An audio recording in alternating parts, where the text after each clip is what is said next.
Hi. Thanks for watching and or listening to Podcast is Broken, a weekly podcast in which we make Canadian news and politics more funneristically stuff. I'm Brittlestar. Work with losers. I'm Steve Boots, and I say more fun. I'm Lisa, and Stuart stole my thing, so I'm just gonna say we else try to up make then, it more Lisa. funnerier. See, There we you ended go. up with something fantastic that we can all appreciate now. Yeah, well, For those of you who are just listening, as opposed to watching, you probably can tell something's different. I am standing. If you've noticed a certain dynamic energy to the show. he's standing for now. We can't promise that he'll be standing by the end of the show, but you know. Exactly. We have switched his coffee for Folgers crystals. He hasn't noticed yet. The energy level seems to be diminishing. Well, Sanka. The trick was switching it for Folgers meth crystals. That was the problem. Sanka? Sanka. Do you know what Sanka is? Oh, yeah, I do. It's just literally the only time I've ever heard of Sanka coffee was in like a children's joke book that a student walked up to me with asking me to explain the joke. Because it was, what kind of coffee did they drink on the Titanic? And the answer was Sanka. Sanka. And I was like, Too soon. how do you explain this Yeah, that's not. awful joke to a child? But also, Well, see, it's Did you funny tell him but because- also, it's good, but not good, right? But not Did you tell him Not not to nice worry good. because his heart will go on? exactly. Le cour de mer. So thank you for watching and or listening. I'm in New Brunswick today and standing in a hotel room. Shannon does have the other earpiece in, so she can hear what's going on. So Hi, you can Shannon. feel free- Hi, Shannon. She's She's waving her hands, isn't she? She's like, You're gonna For be those in of so you just much listening at trouble. home, she screwed up her face and made a shaky movement. It'd For be a those of shame you if- listening in at home, just be aware that our goal for the remainder of this podcast is to get Shannon to audibly laugh on mic. We're gonna try. Fantastic. She made the good luck face. It would be a shame if the camera accidentally panned, but you know, whatever. Things Oh, happen. What a nightmare that would be. We've had how many years have we been married, Shannon? She shrugged her shoulders. Who knows? 175. Okay. About 175, but I'd throw it all away if I did that with the camera. Oh, I know. Be a very long walk home. Very long walk from New Brunswick. Exactly. I'd have to stay in New Brunswick. But apart from that, I'm in New Brunswick. How are you guys doing? What's up? What's new? Not much. I'm not in New Brunswick, so you know, Mhm. not in a nice Yeah, hotel. Remain in my current non-New Brunswick state. Woken up every day this week, not in New Brunswick. It's Not in pretty New cool. Brunswick. It's like a non-Newtonian state. You're just sort of fluid, which Exactly. is nice. Yeah, which is Right? nice. I think that's really Yeah. nice way to be. So as we were saying before we started recording, that it's been a bit of a summer lull for news, except for a couple of interesting things. I mean, the American situation has gone goofy in a most entertaining way, but that's not why we're here. Why we're here is to talk about what's happened in the Canadian news politics space, and Yeah, there's no shortage of goofiness here. Not it's to gone worry, goofy folks. as well. It's gone goofy as well. Can we start off with? I think last episode I was talking about how I feel like I'm kind of done giving people the benefit of the doubt. Mhm. Well, I think what his intention was saying this. I'm done with that. I think that's there's no need for that anymore. I think really you're just saying what you want to say, and it gets weaponized by people, and they want to just like. So in the game of good Brittlestar, bad Brittlestar, you've pivoted to bad Brittlestar. I think I don't like the idea of bad Brittlestar. It's realistic, except- Brittle Star. Yeah, but Tough it does but come with a firm. mustache. So, You know, discipline is a form of love, Brittlestar. I mean, now you're taking an entirely different direction. I'm not saying I'm against it. I'm just just saying seeing it's how not far I exactly can where push not where this. I was aiming initially. But yeah, no, I think people have weaponized the given the benefit of the doubt. And I feel like, okay, we have to stop doing this. We have to stop being polite and go, well, what I think they were trying to say is, it's like, no. They knew exactly what they were saying. And a good point of example is recently Jordan Peterson, who is a character, I think all of our favorite Batman villain. Love that. He wants to be. Yes. But like yeah. he's like at best an Adam West, never in the comics Batman villain, like a King Tut Eggman sort of guy. No comment. Yeah. We're going niche with the references today. Clearly. Okay, that's good. That's good. But I found it was interesting. Of course, he recently what's it called? The College of Psychologists? Is that what? Yeah, it the is? Ontario College of Psychologists. Ontario College of Psychologists, who they kind of gave him the boot for a bunch of stuff he said, and then he took that to the Supreme Court of Canada. The Supreme Court of Canada said, "Nah, buddy, you're out of luck." And plus, also, it's a private organization as such. Like, it's not a governmental organization. So get the hell out of here. Stop wasting our time. Which I thought was a fair decision. It was like, yes, I think he's certainly welcome to challenge those things. He's certainly welcome to, advance his cause as much as he wants to, and totally acceptable for the Supreme Court of Canada to say, nah, this has got nothing to do with us, buddy. Get out of here. Well, and especially because it's like what he said was really, really harmful. We'll talk about that in a little bit. But the only discipline he faced was having to get social media training. That was it. And it was social media training chosen by him. It just had to be approved by the College of Psychologists. That was it. Weekend HR course. But he referred to it as political re-education. Of course you did. Yeah. You can't sell books if you say it's HR training. You think those airport books sell themselves? That's true. He needs to be a victim, don't you know? In the grand scheme of things, compared to what he's done, and the sanction that he received, like it's a however many hour course, right? Yeah.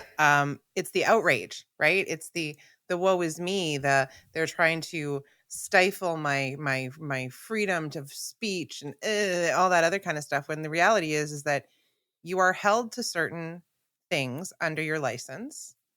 You clearly have violated them, whether they were in the context of dealing with patients or what have you. You put the practice in unreputable, like that's the point of taking this course. And it happens in any college that oversees people. People have to take education courses all the time. But the drama of appealing it with the college, then taking it to the Court of Appeal, then to the Supreme Court of Canada, just so that you knew bloody well it was going to be dismissed. It's not even their goddamn jurisdiction, right? So, but he can play the victim at every step. So much victimization. Well, but it's the circle of grift, right? Like, say something horrible, face mild consequence for saying a horrible thing, throw a temper tantrum about the mild consequence, complain about the consequence until you get a new consequence. Circle feeds itself forever and ever and ever. And every step of the way, you're selling books and t-shirts and speaking tour tickets.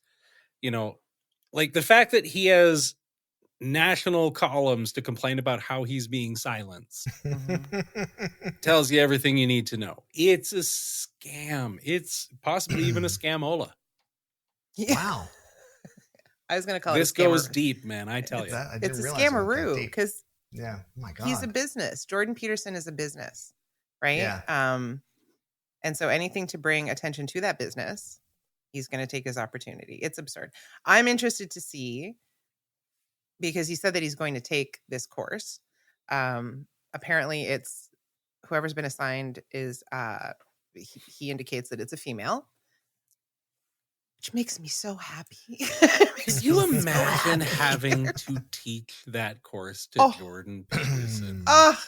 The man perhaps most unwilling to listen and learn in the world. It's going to be so good.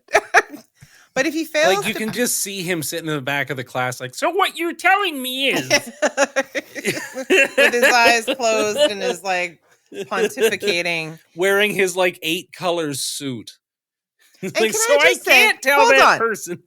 For everyone that bitches and moans about Justin's socks, the fuck is he wearing all the time? And everybody's okay with that, right?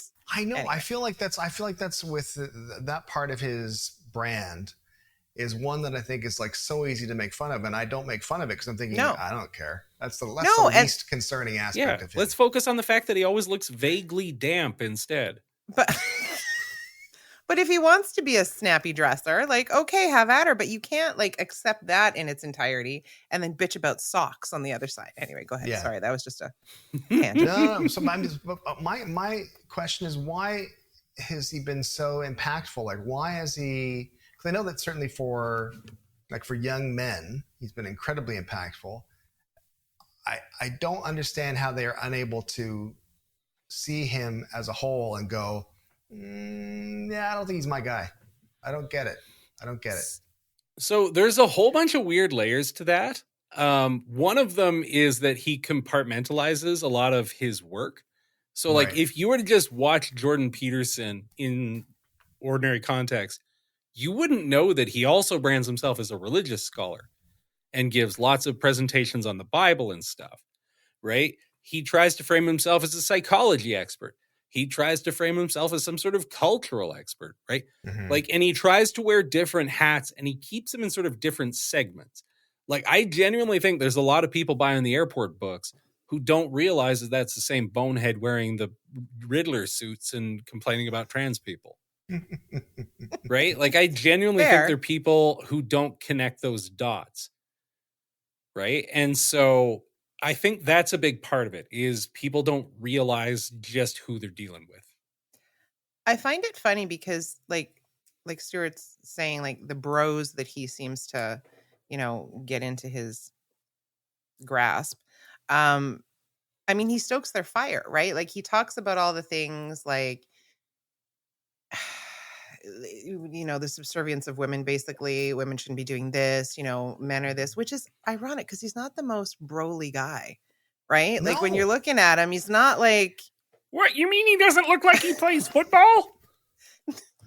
Sorry, we're not doing that. We're not Jordan doing that. Peterson voice too many times today. Rise above, Steve. Rise above. I mean, it's right there, but rise above. We all know it. We don't have to say it. But it's but right, like he's not. Like he's an intellect, as he likes to put it.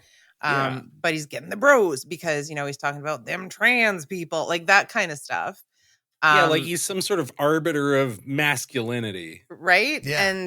And they're loving it, right? Like he represents the common sense and all that other kind of crap that he tries to grift people on.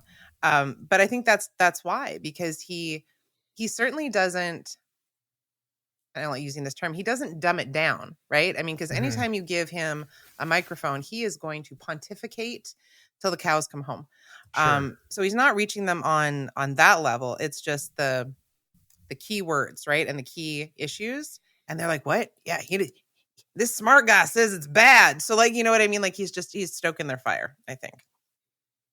I think that's part of it. And I think there's also the fact that like, I think there's something to be said for a psychologist or a psychology professor knowing a lot of the things that make people tick and having a pretty strong sense of people and sort of group psychology and group think and all of these things. I don't know if it's that unrealistic to think that somebody learned all of these different things and turned that to very selfish ends and has just figured out how to make a whole sort of cottage industry out of confirming people's worst biases. So I don't feel there's that much maliciousness or that malicious intent to it. I feel there's like a delusional aspect to it. I feel there's an aspect to where it's like, I think he's buying his own hype, and I think he's kind of lost connection with his appearance and his words from an exterior perspective. I don't get the impression that he's like, here's what's going to make these people do this stuff. I think he knows that stuff. Mm-hmm. I don't think he started out like that anyway. I think he buys his own stuff. I think he walks the line. I think he walks the line between brilliant and quite honestly. So I don't know if he believes anything.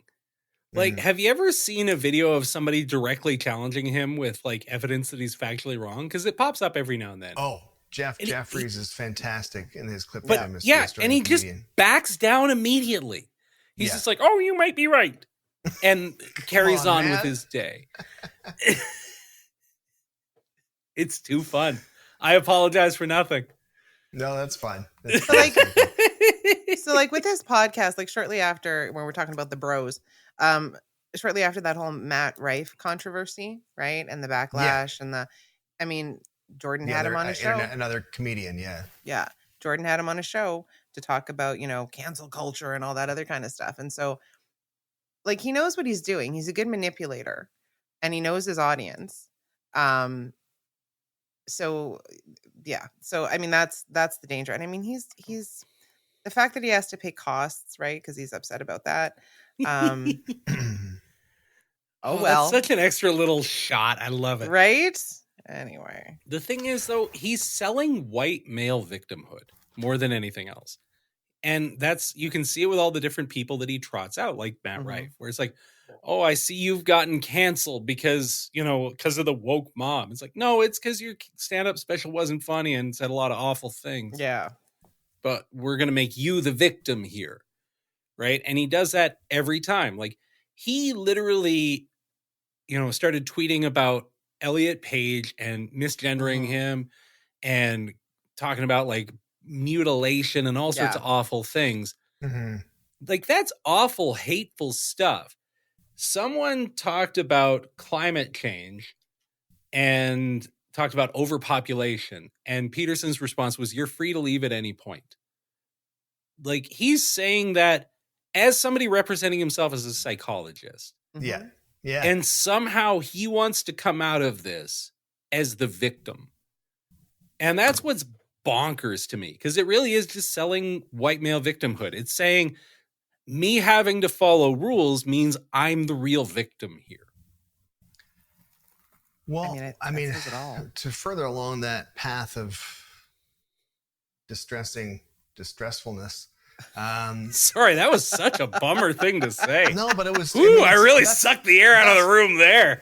That's the distressing part. And then to take that even further, you have Pierre Poilievre posting on X, Twitter, saying, this is just a government bureaucracy, and he's receiving political re-education and freedom of speech, it's freedom of speech and blah blah blah, and he's getting in trouble for his political views. When the thing with that, which drives me insane, is that it's one of two things.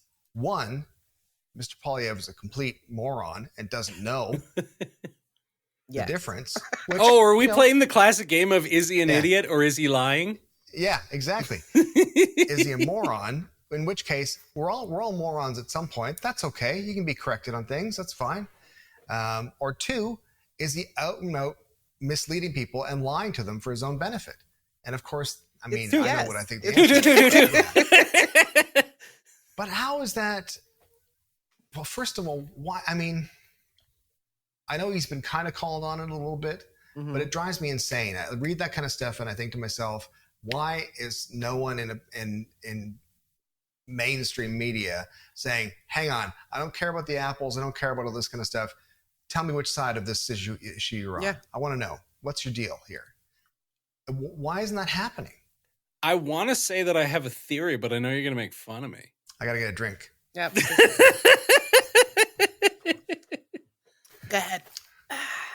Okay, so for those watching at home or listening at home, they were making fun of me because apparently I say I have a theory a lot because I theorize. That's what we do here. This is an intellectual. But my genuine theory is that it's the whole Steve Bannon thing. So when the first Donald Trump campaign was happening, Steve Bannon was at the heart of his campaign, and he had this principle called the fire hose of falsehood, which was just so many lies, so much bullshit constantly that the media can't keep up with it. Like, you've seen Daniel Dale on CNN. He looks like his head's going to explode. Sure. Yeah. But you can knock that stuff down all you like. But if you say 20 lies and I say 20 corrections and one of those lies sticks just a little, you've now moved the ground we're fighting on, right, into a place of untruth. And so I think that's a big part of it, is he lies so freely and so constantly that it's a plan. It's to discredit the truth. Well, I think that's why I really want someone to say to him, do you not know, or are you intentionally misleading people? Those are your choices. Those are the only two choices available. And I know that they would try to talk around that, But I would just keep coming back to that. I'd be like, to follow up, are you lying? Are you misleading people? Okay, let's do a little role play here. Okay. You're a reporter. I'm Pierre Poilievre. Go ahead, ask me your question. Listen, you said this goofy ass tweet recently where you said that. I'm sorry. What outlet are you from? I'm from the Canadian Press. Oh, the Canadian Press, the ones who were funded by Justin Trudeau, those ones? Anyway. The Canadian Press in 1997 wrote an article that had several factual inaccuracies that you never ran corrections on. Do you really think that leads you credible as a business and organization? So why would I answer questions from you? Are you a moron or were you lying? I am disgusted that the Canadian Press would have the very nerve to ask such a question. Our time is done. Our time is done. Our time is done. This is the other thing I always think to is, and we just get trapped in the loop. In my dream scenario in my head, I know it's not a journalistic thing to do, but I want them to go, I'm just going to assume that you mean you're lying. Thanks. Yeah.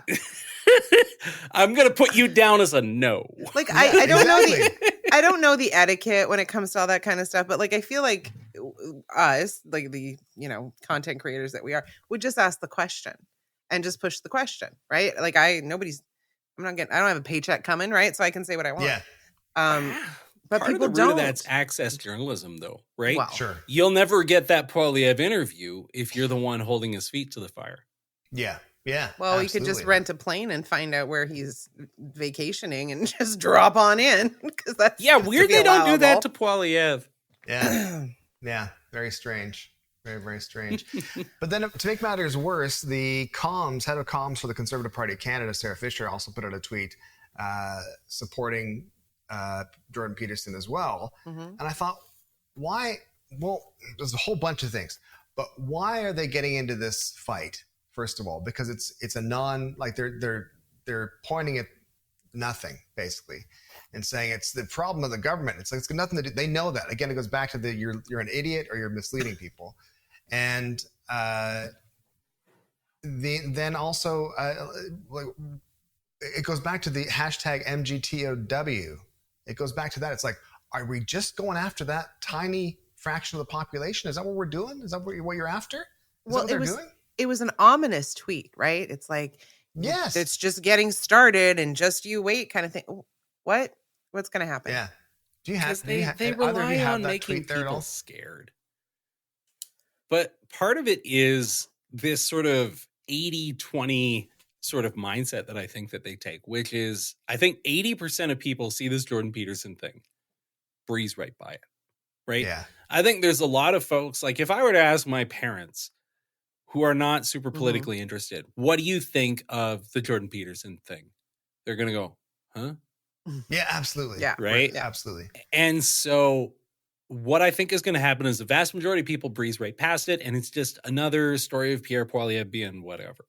Yeah. For the 20% of people who really care, this is just red meat, right? This is them getting told, I'm going to say all the right things, but you know whose side I'm really on.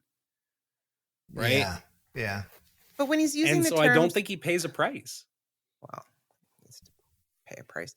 But when he's using freedom of speech in his tweets, we don't have that. Why are you using terms like freedom of speech? No, he's not saying freedom of speech. He says bring home free speech. I'm sorry. That's distinctly different in a way that makes total sense to that demographic. Sure. Christ almighty. But this is my thing. I mean, there haven't been in the last 4 years, we'll say, a lot of attacking of Poilievre, like in the way that we've seen with Trudeau, right? Even with Singh. But we did have that one little podcast that was done by a certain leader of a certain alt-wrong group that made some really gross commentary about Mr. Poilievre's spouse using free speech, right? So if he's wanting to bring free speech home for everybody, are you saying that that's okay, Pierre, to have, I don't want to say his name because it'll, but to have him. Free speech, you need to understand. Free speech means you only. For me, I know. He gets to say what he wants. I know. You have to listen. I know. Free speech. But that's the the bros that he's going after, right? But does any of it actually, going to the 80-20 thing, does any of it actually really count for anything? Does it really, it does. To me, it does. However, to the masses, the majority of the population, does any of this actually matter? Is it just like bubbling nothingness until you get to the top messages that break through into the sunlight? Does any of this other discourse matter whatsoever to the general public? The reason why I think it matters, the people who are either on one side or another side know about Jordan Peterson, right? The middles may not. It may just be a passing article. Sure. But when he's doing interviews with, let's say, a Danielle Smith, and she's posting that on her Twitter, happy to have sat down with, that brings in people where they're like, well, I know Danielle Smith, I'm going to go watch that. And then that brings him in, right? Like, it's a cancer. It just spreads. Mm-hmm. But the funniest thing though, like watching him interview, doing their little podcast thing, he talks more than the guest that he has. Always. To him, and goes He on has and no on. interest in I know. But that's how I think it infiltrates, right? Is that when you have him interviewing whoever, like the Matt Rifes or the Danielle Smith or whoever he chooses to interview, if people know this person, then that brings Peterson into their world, right? Yeah, and that's the exchange, right? He gives them legitimization and they give him attention. Mm-hmm. Mm-hmm. But And I also further think reach, right? there's a larger part of this with sort of the Pierre Poilievre aligning himself, and it's branding.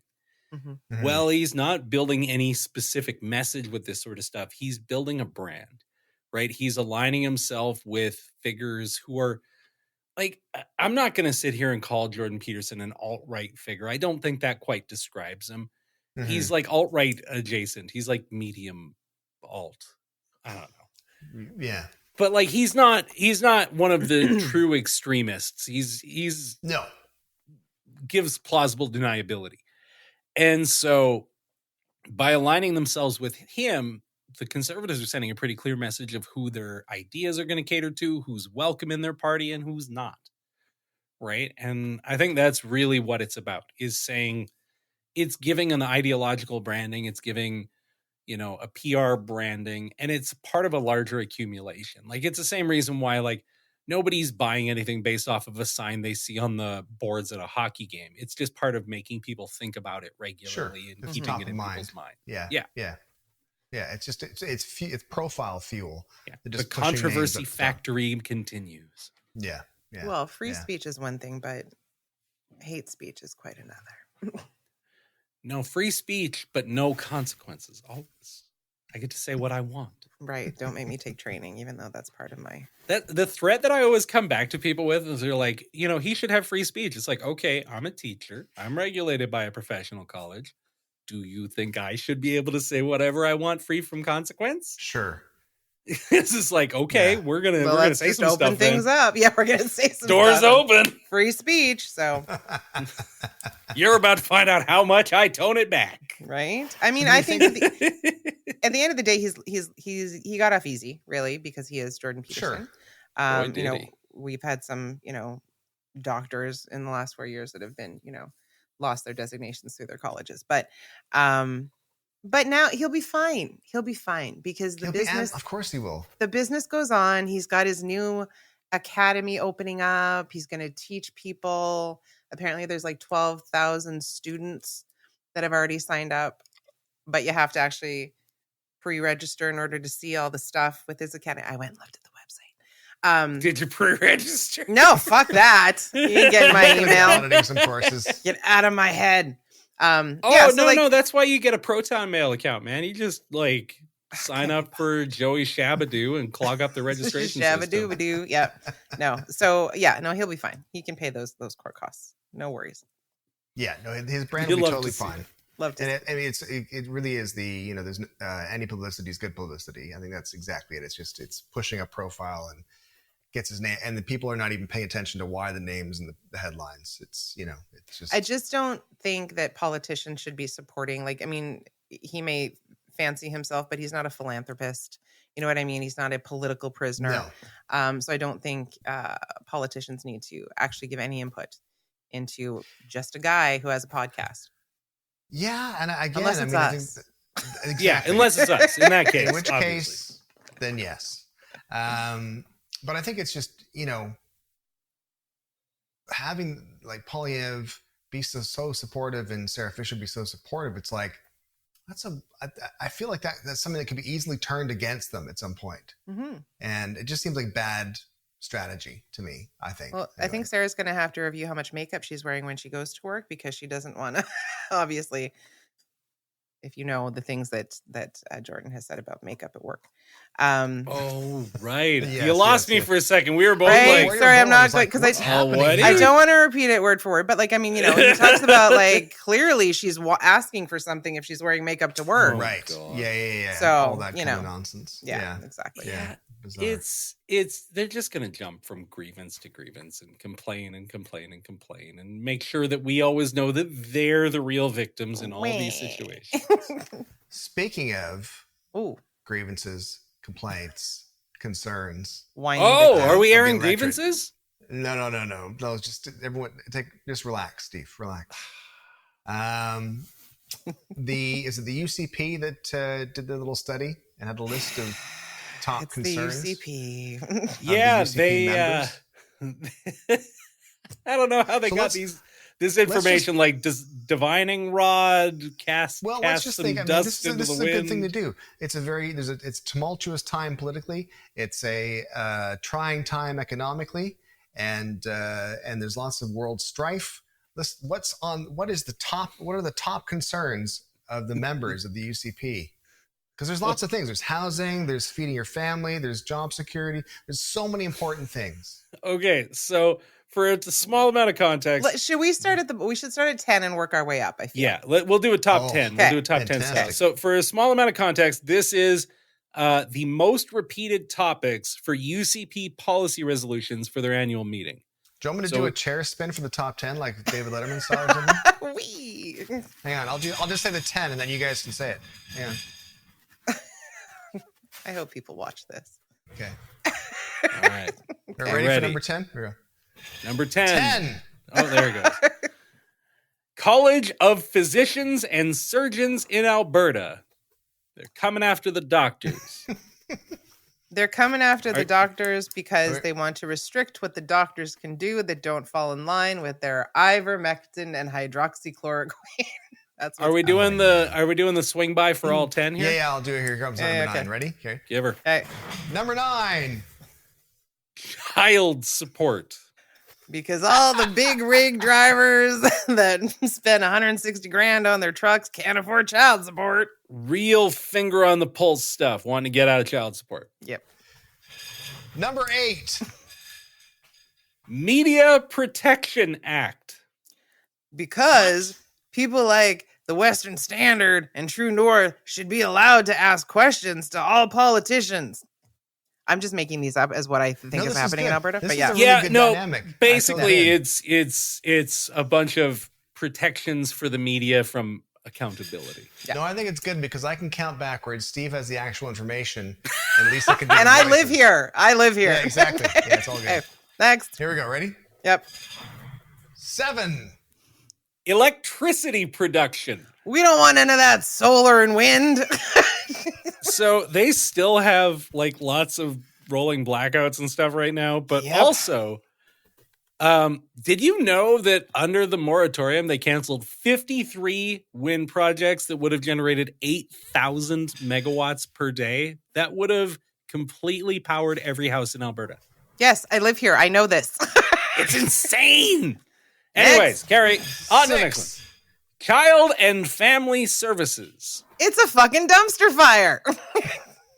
Yeah, that one needs some work, but I can't imagine they have noble intentions. No, I mean, there have been, historically, there's been, sorry, roll back. He jumped the gun. Roll back.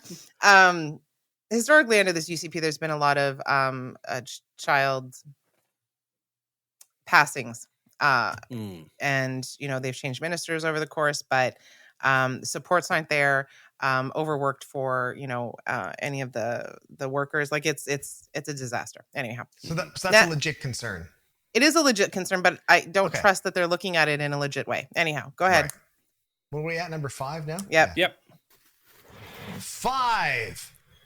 Creating an Alberta constitution. Because fuck the feds.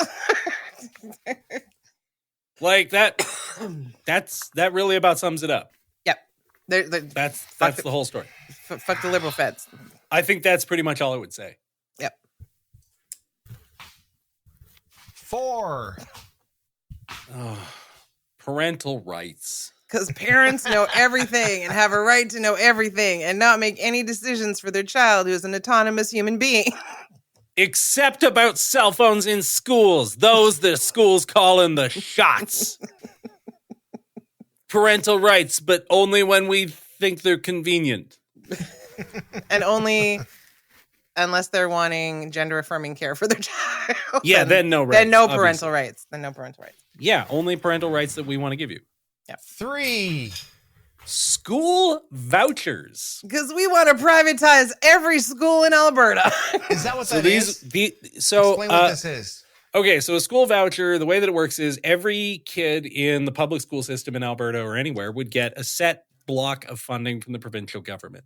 The idea of a school voucher is that you would, instead of getting that kid funded in the public school system, could take that funding, the equivalent funding, as a voucher and go to either a private school or a charter school and use that to pay tuition. Right. So essentially, it's using public dollars to fund private schools. And she's been at the opening or graduations of a lot of these private schools in the last, months or so. Haven't seen her talk about school construction and, anyhow. Yeah, sorry. the private school push is coming hard. Yep. All right. I got to think of another one here. Take a run and leave. 2. The real finger on the pulse stuff. COVID vaccine. They had 19 different policy resolutions sent in about the COVID vaccine. So so in the last week or so, one MLA, Eric Bouchard out of Calgary Lougheed, the one that put on that injection of truth with all the the injection of truth town hall was his deal. The wackadoo, no longer doctors. He had a little video put out saying that he's in talks with the health minister of just getting rid of COVID vaccinations. It's in the works.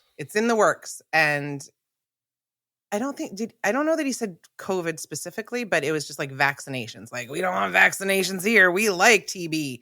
Like, like that kind of stuff. So give me some polio. All right. I need haven't had diphtheria in a while. Anyhow, so this is the person who facilitated the injection of truth, the Danielle Smith. Anyhow, yeah. So welcome to Berta-Bama. How was the question phrased? Does it have the question there at all? So there's no question. What this is it's an open annual meeting where people can present policy resolutions. And out of the policy resolutions, 19 duplicate resolutions about COVID vaccines were submitted. So people want to debate and discuss and come up with policy around COVID vaccines. I'm going to take the optimistic view and say that everyone's going, COVID vaccines. I hope so. You're pretty. You're pretty. Yeah, thanks for coming out. Drum roll. It's bad.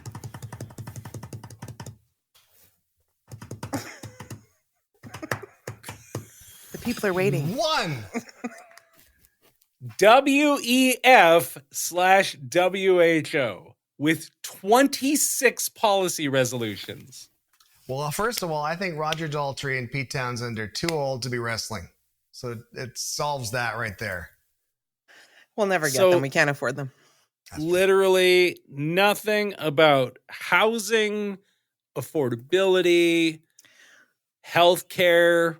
But to be fair, could under the WEF and the WHO, that takes into account things like 15-minute cities.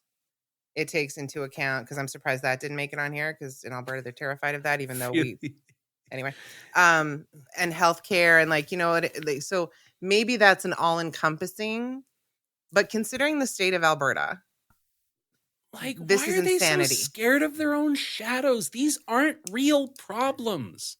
Like, I sort of- who is looking around in Alberta and thinking, God, you know what's really number one right now? The COVID vaccine that for a global pandemic that started in 2019. That's the most urgent stuff. We gotta put an end to that. Is it Why? possible that's just like a fear of acronyms, a concern for that? WEF, WHO? I mean, spelling is hard for them. Yeah. Yeah. If you've been in my comments section, you'd be aware. Oh yeah. It's Greek. I'm not surprised. Nothing surprises me in this province anymore. I don't get the combination of the two of them together necessarily, because you got the World Economic Forum. It's like anti-globalists. They have always they put couldn't it think together. of how to spell that way. So word. they can't. It's so cynical because they can't comprehend the idea of cooperation. To them, any cooperation has to be evil. Right. And so, like, the World Health Organization is having meetings to organize world health. Which takes us to the COVID vaccine. Yeah. No, we cooperate. Like the UCP government will cooperate. Like, we will take the federal money. Oh, yeah, you'll catch So checks. we'll cooperate, but fuck off and don't tell us what to do with it. But, you know, so this is terrifying. I mean, they'll cooperate in the way that, like, a terrible ex-partner cooperates. They'll collect the checks and not do anything. Right? We won't see any of it. I mean, it's just, it's nonsensical, but again, welcome to the UCP. Danielle Smith did a little interview talking about her grand theme of what she's wanting to do is to double the population of Alberta. So we're sitting at close to 5 million now. Okay. Her plan is to double Alberta. We have by what means? She wanted it to be a bastion of. She's gonna get that machine from The Fly. I have right, yeah. Now I don't know who these 5 million people are that are coming here. Because I know some of their group don't really like immigration, right? Yeah, so I don't know if we're expecting Ontario people to come. No, they expect fully an eighth of Canada's population to move to Alberta. Yeah. Immediately. Dim the lights a little bit in Alberta. Set some nice mood. The lights are dim here. They already don't have enough electricity for the people living there. Thank God it's the summer and we can go outside. But yeah, so no, you can't. The smoke. We haven't had smoke in like 2 days. But that's what she wants, right? That's her grand plan, that Alberta has to grow itself in order to be the priority and show the country. Like, it's the way that she's phrased it is very odd to me. Like, I know it's delusional most of the time, but it doesn't make any sense because you're not taking care of, this government isn't taking care of things like, I don't know, healthcare. Got to keep these 10 million people alive. You know, like there's so many other things, the housing issue, even arterial roads, like all those kinds of things.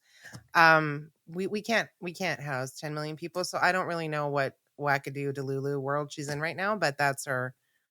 It's because they don't think stuff through. They see a number and they think number go up and they don't think of any of the implications. Yeah. Well, I mean, on the surface, the idea of like doubling the population to 10 million suddenly makes you a contender with Quebec and Ontario. However, there's a lot of implications in that. There's a lot of stuff you have to do to get there and to make it happen. You have to become a place 10 million people want to live. We already have, right now, with less than 5 million people, 700,000 Albertans that don't have access to doctors. So come for the lack of healthcare, stay for the lack of respect. Right. There's lots of reasons to move to Alberta and lots of reasons that you might want to be able to hang off just for a bit. No sales tax isn't worth it. Let me tell you. Yeah. It's not worth it. I think the list of concerns that in the UCP thing, they sound very bubbled to me. They sound very like these aren't real issues. You obviously have no other real issues in your life if this is what you're focused on. Especially the COVID vaccines, when it's like, as Steve said, it's like we're talking years ago now, guys. We're past that. Everyone's on board. We're moving ahead. If you are still an active UCP supporter, this is what's important to you. So that tells you, right? These are the primary priorities of the party you are supporting. Yeah. They not are housing, stuck. not healthcare, not education, not social public programs, services. Nothing. No. Yeah. Nope. Just me. The Selfishness and fucking F. grievance. Yeah. What? That was a depressing ender. Well, no, I mean, she's up for a leadership review in November, so I would say fingers crossed. But does it really even matter at this point? Like, they could put Who would you replace a it rock with? with a Brian wig. Jean? Oh, Gene would be chomping at the bit. Like, I don't know, Nixon. Like, I don't know who would do it. And it doesn't matter. Like, I mean, they're puppets. I don't really care what she says. They're puppets. Plus, she's a bit of a celebrity still. She's got name power and all that kind of stuff. So, Mhm. you know. I say keep her in, give her a positive review, and then we'll deal with her in 27. Properly. Yeah. Keep her in. Keep her in. The devil, you know. We got rid of Kenny, and look at what happened. Now we're stuck with this crazy. So, Oh man, remember when Kenny left and he was like, "You're gonna find out I was the only thing holding it Exactly. together," and we were like, yeah. Turns out you Yikes. kind of were. Yeah. the only time Kenny was right about anything was when he left.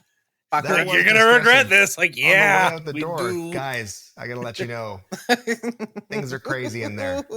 Yeah. Yeah, you guys are about to find out this was a bad call. Yeah. So I'd like, I know people are going to be like, Lisa, no, I'd keep her. Let's just keep her and then get rid of her in 27.